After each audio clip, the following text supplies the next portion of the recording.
If you look at the performances of, let's say, the original players to wear the Air Force One and the new players to wear the Air Force One, there's a lot of similarities between these players. They represent a shoe that plays the game the same way, that embodies that larger-than-life influence, that larger-than-life aura.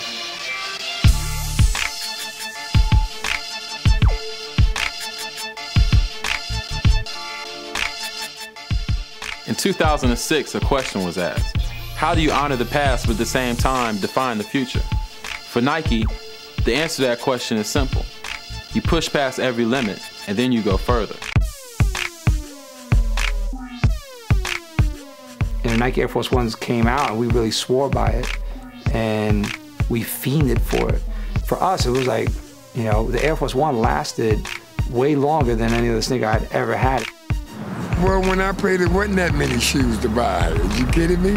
I played in canvas sneakers with 5 pair of socks, you know, trying to absorb the shock. And coming to the blacktop, and they came out with Air Force Ones. That was it, man. That was the elite shoe. Kids, teenagers, high school preteens wearing Air Force Ones still to this day. You see them out in the court wearing Air Force Ones. I actually play with Air Force One. I think that's very good shoes to play basketball, just like a Russian was. You know, the Air Force One traveled from '82 till now and has remained so popular because it's so true to the pure roots of basketball. I'm fresh off the streets, you know, just playing playground basketball. And once I got to the league, that's pretty much what it was. Because they're coming from the street, bringing that basketball technique into the league, so the league just looks flashier. It's a 25-year-old veteran. It went through an overhaul. Our job in the 25th year was to redefine, re-engineer, recreate, recraft with precision and detail as to what it meant to be the Air Force One. Everything had to be looked at and challenged as to whether it was the best it could be. There's a lot of things we couldn't do 25 years ago, which we can do today. So I have 2 shoes.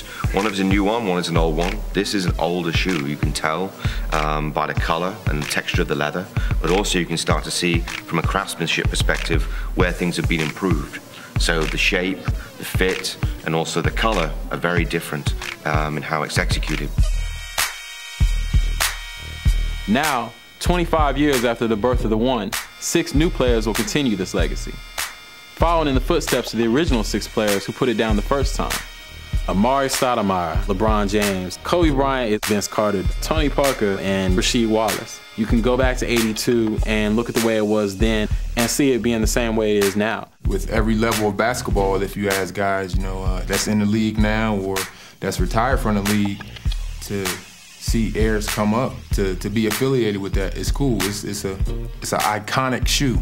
Rasheed is this type of retro modern player. Rasheed is about, yo, let's ball, because I'm gonna bring it to you, so you better bring it to me.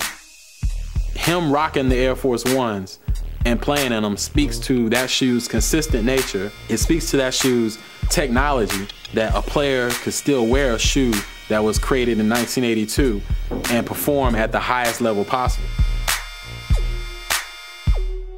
The torch is passed, new level on the verge. From the locker room, a new 6 will emerge. I mean, it's great. It's like the perfect timing from the old school to the new school. You got a new generation of players that are coming and trying to pass the baton.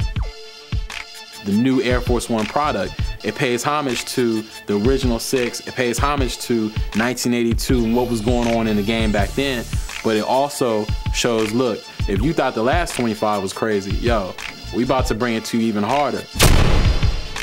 About to make a poster if you cats don't clear the lane. Basketball synonymous with Nike.